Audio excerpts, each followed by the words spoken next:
What's up everybody, Dave here, and I am doing another video, another edition of Dave vs. the Masters. This is a new series. Did the first one last week and doing it again this week where I take an old specimen by one of the masters of American penmanship from the early 1900s, late 1800s, and I try to recreate that specimen as best I can, and then I'll go through on the screen and compare the original specimen to my attempts and have some fun and learn a lot about penmanship in the process. And before we get into this week's specimen and video, and I actually got a letter, so figured I would pull this out and addressed to me, no return address. I don't know who this is from, but I figure, hey, let's read it and see what the public has to say. Oh, it's in a pretty nice hand. Dave, I'm a longtime subscriber and I like where you're going with the new Dave vs. the Masters series. That said, the execution of last week's video was lacking, to say the least. It was like when you have the perfect play called and your right tackle misses his blocking assignment. Figure out your screen recording and do a little better job of showing what you're talking about. And who do you think you are trying to write that lengthy specimen?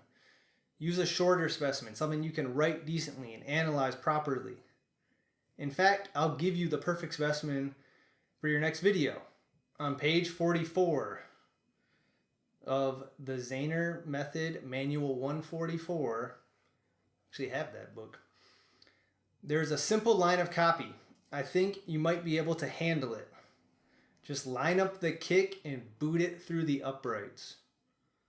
And whatever you do, don't choke. Sincerely yours, T.E. Brady Jr. Very interesting letter. The handwriting is it's good. It kind of looks like my handwriting. And he's actually using this campus Kokuyo paper that I really like. I love this paper. There's a link. I'll put a link in the description where you can buy it on Amazon. Really great paper. All right, that was interesting. And he told me, I had a specimen all planned out for today, but let's take a look at what T.E. Brady was talking about. I think I have that book somewhere over here. All right. Oh, here it is. Zaner Method Manual 144. This was published in 1925 is the copyright date. It says by C.P. Zaner. Now, Zaner died in 1918. So I'm assuming this all features copy that Zaner wrote before he died. So let's go to page 44. And this might actually work because Zaner had in these books, he wrote a very practical hand. It wasn't that perfect, Mills, Edward Mills, like perfect copy hand that is impossible to replicate. So I might actually have a shot at this. T. Brady might have been onto something.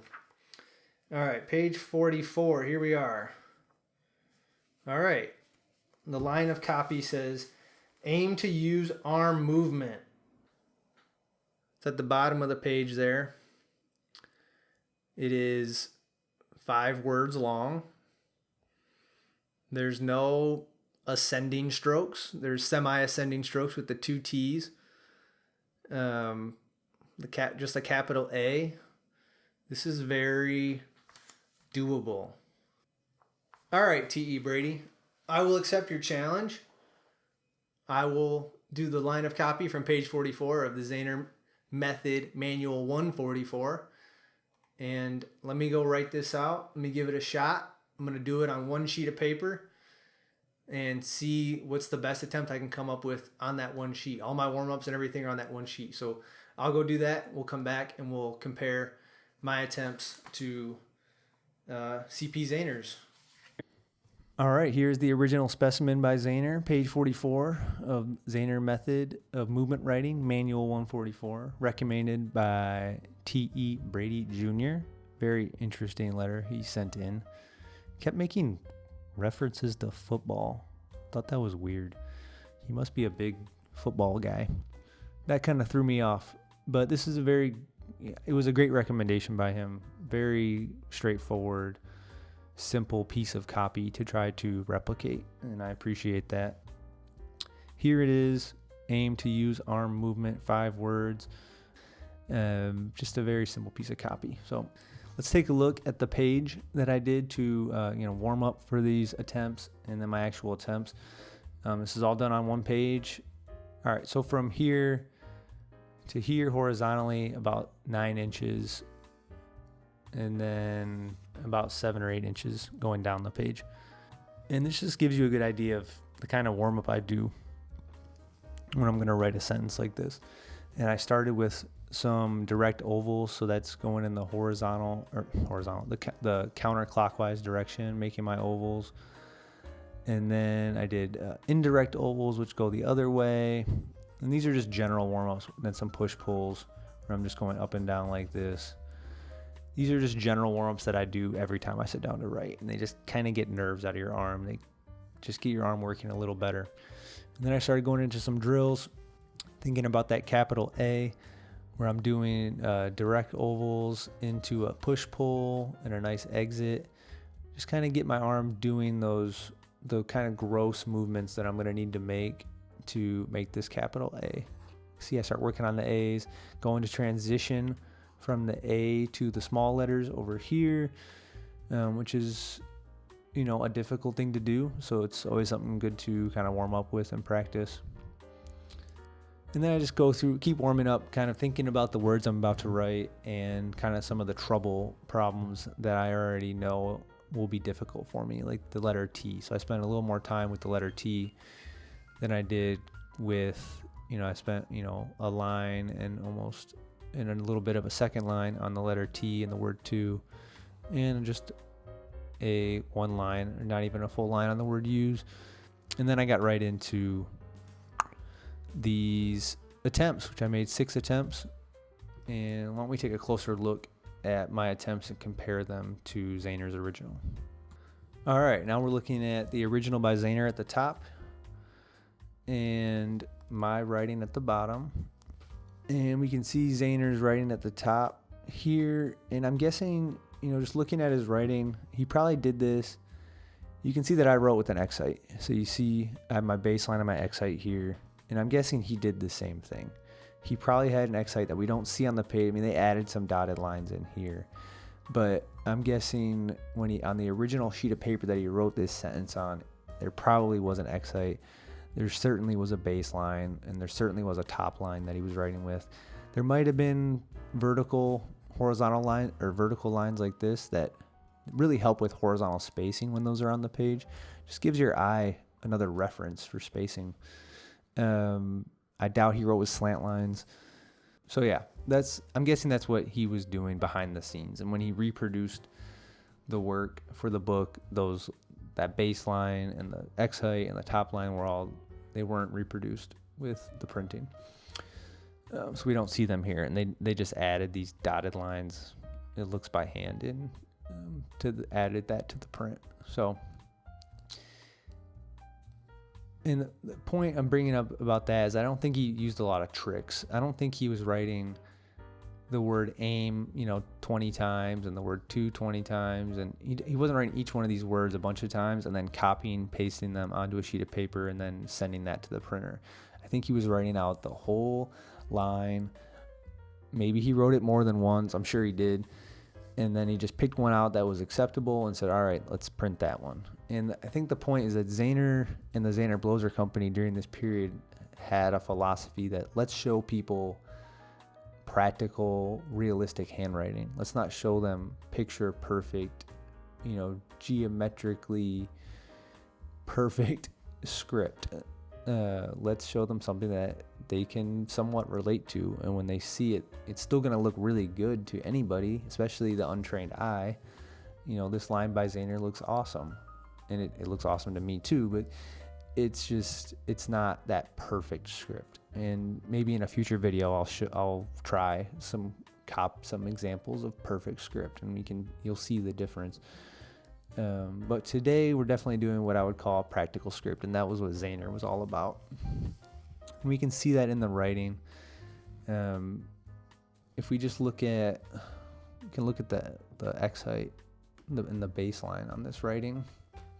We turn the X height and the baseline on, and we see that there's just little misses here and there. You know, the M here is coming under the baseline. There's a little space there. If you look in the word movement, there's a lot of misses of the baseline and going over the X height, and then he kind of brings it back down a little bit, and it's just, you know, as opposed to this word arm where he pretty much nails it, except for the exit on the M is a little high. So these are just little things that tell me Zaner wasn't spending a whole lot of time producing this piece of copy. He probably wrote it with a practical, pure arm movement, maybe a little bit of finger movement on some of these, upstrokes, like for this U, but all of these sweeping movements to the right, all these connecting strokes were done with pure arm movement. So that's what we're dealing with, I would say. We zoom in on this N, you can really see, like, all right, this is not a Zaner quality N. He has a nice downstroke here, and then he just comes out early of this N. That's not what you want. We want something that is more uniform like this and hitting the baseline for both downstrokes. You can see this is much higher than this down here. And here are my attempts. And I thought I did a pretty good job. And we can also look at my X height. As far as X height goes, let's turn on Zaner's as well. I think I might have done a little bit better of a job, at least in some of these attempts, with X height than others. This first attempt, it might be my best one. This third one was pretty good too, so we're going to focus on those. But if you look at the X height, I'm just not seeing a lot of space between my letters and the baseline or the X height. There's a little bit here in this T for 2. This V here in movement kind of came below the baseline. And if we look in the third specimen here, a little short here in this M, again with the T, so that's kind of a pattern we're seeing. And it's hard to hit a baseline with the T. It's a longer stroke, and it's just harder to hit that baseline because you're just having to travel more distance, and it's a tougher shot, I would say. The O as well is coming up high. This E came up a little high. M right here is missing the baseline a little bit. So nothing really terrible or egregious, but just little flaws I'm pointing out. But I think overall, especially this first, if you look at this first, number 1 over here, I think I did a little bit of better job with hitting the baseline, the X height, than Zaner did, just by a hair. Now overall, I don't think it's a better piece of writing, but just in that aspect. All right, let's look at slant now.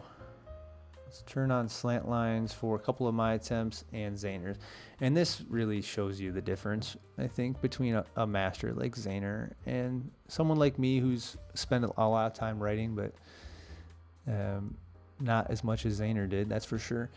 And we can see with his writing, these slant lines are they're very consistent across the entire sentence. And there's a little variation here. We can see a little bit of patterns here, because he's writing a practical hand, these E's, they're not going to be perfectly on slant. When you're writing a practical hand, you're rounding these E's more. You're not doing this more deliberate kind of downstroke, where the back of the E is flat. You're having this more rounded E. So the slant line on those are always going to appear more flat or less upright than the other letters in the script. Only other really flaws in the slant line I saw was maybe in the M's and the N's. If we zoom in, I'm really nitpicking here. Zoom in a little bit on this M. So you can see, these slant lines are just a little bit flatter than this one. This one was actually pretty good. You can see it here actually on this one. This one's really apparent. So you see we have the first downstroke and the second downstroke are much flatter than that third one. And that's a natural tendency for anybody. And we'll see this in my writing as well. You come down with the first downstroke, you get to stop right there. That makes this a much easier stroke. It's a much more contained stroke. Same with the second one. Still contained. The third one, you have to exit into this compound curve, this over-under turn. And that just makes it more complicated. And what you're likely to do is be on slant for the first two downstrokes, and then you're likely to come out of slant on that last one. All right. See the difference there? That's a natural tendency that every writer has, every penman has. I have it, and Zaner had it. You have it to a smaller degree. That's almost, if I didn't draw these slant lines on it, you might not even think about it. I mean, especially the casual viewer wouldn't think about it. So just a little, minor things, and we can just see these errors kind of compounded in my writing. And if we just zoom out, if you just look at the slant lines in that I put on my attempts versus the ones in Zaner's, they're much less consistent. And we see some of the same issues, like with that M, for example. If we zoom in on the word M here, or the letter M here in the word aim, we can see same problem. This one's a little more vertical than the first two. Now it didn't do that every time. Oops. If we look at this third attempt, these slant lines are great, and this was definitely my best aim out of all the attempts. And you can see that M is just really great. I missed the X height just barely here and just barely here, but it's a really quality M. The slant line maybe could have drawn a little more vertical, but that was a really well done M. But if we just look at the rest of my slant lines from more of a bird's eye view, we can see there's lots more variation. I mean, look at these over here. Look at this M right here. We're seeing the same problems. So I'm not going to go into every single slant line, every single issue, but I think it's just enough to see it from this zoomed out point, where you can see the difference in a writer like Zaner that's really a true master versus someone like me. So again, not terrible, but it's something I need to work on, something I need to look at more. Need to think about, looking for patterns like we see in the M. It's all about finding patterns and the patterns of your flaws in your writing, and then looking at those patterns and saying, all right, why am I seeing this pattern? Why am I making that flaw over and over again? Well, with the M, it's obvious. It's because I'm worried about that exit. And I'm thinking about that exit a little bit too early while I'm in that downstroke, where I need to do some study and some practice and, get my arm to make the right movement so that it's making that consistent downstroke on that third downstroke in the M. And, other areas where I'm seeing issues with slant, or maybe with these T's, again, just a harder letter to execute because it's a longer stroke. So just something I need to work on more is working on those T's, spend a little more time with those letters, because it's those letters that are longer in the script that really show when you're looking kind of overall at a piece of writing. These T's they're gonna really point out to you. And I definitely made, another thing I need to work on is the exit on these T's, and just having a nice consistent exit. I like this one here. This one's not terrible. This one's not terrible either, but then I get a few squirrely ones down here where it's just, this is a little sharp. This is just a little, there's too much space here in this one, and this one there's a way too much space.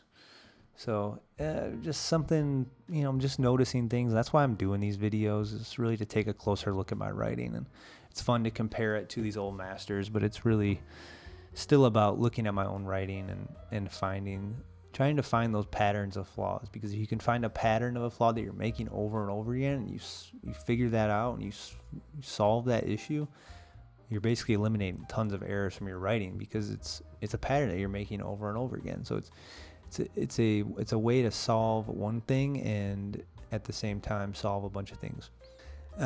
Let's leave it right there as far as the analysis goes. and let's go back to the studio. I got a few more things to say before we wrap up this video. All right, there you have it. Another edition of Dave versus the Masters with page 44 from the Zaner Method Manual 144, suggested by T.E. Brady. Thank you for writing in. Anybody else, feel free to write in. Just go to my website, consistentcursive.com, and look for the link to get my address, and you can send me a letter. Now that the video is over, if you have any thoughts, you can leave them in the comments. Love to hear from you. If you're interested, I challenge you to write the same line of copy. You can get the link, or you can get the image of the copy if you don't have this manual, which you probably don't. On my website, I'll put the link in the description. I'll have a whole post about this video and this week's Dave versus the Masters episode. So give it a shot. You can contact me through my website if you want to share your attempts with me, or you can share them on Instagram. I'm at Perfect Biscuits. Just tag me in your post, and I will definitely see it. If you're new to cursive, if you're new to handwriting, you can take my course at consistentcursive.com. It's a free course. All the videos are uploaded here on YouTube. Teaches you all the fundamentals of handwriting and cursive script. If you're a little more advanced, if you're into calligraphy, if you're into handwriting, and you want to learn a little more advanced technique as far as executing this stuff with your arm, definitely check out my website, thepalmermethod.com. I have a course there as well. I have lots of free information. And I have the premium course as well that'll teach you how to write with your arm like these old masters did back in the day, 100 years ago. So I hope you liked the video. If you liked what you saw, subscribe here on YouTube. Follow me on Instagram at Perfect Biscuits. And you can also go to my website. I'll have a link in the description. If you want to get emails when I post new stuff, you can sign up for my email list. So pick your poison there. And until next time, thank you very much for watching, and don't stop writing.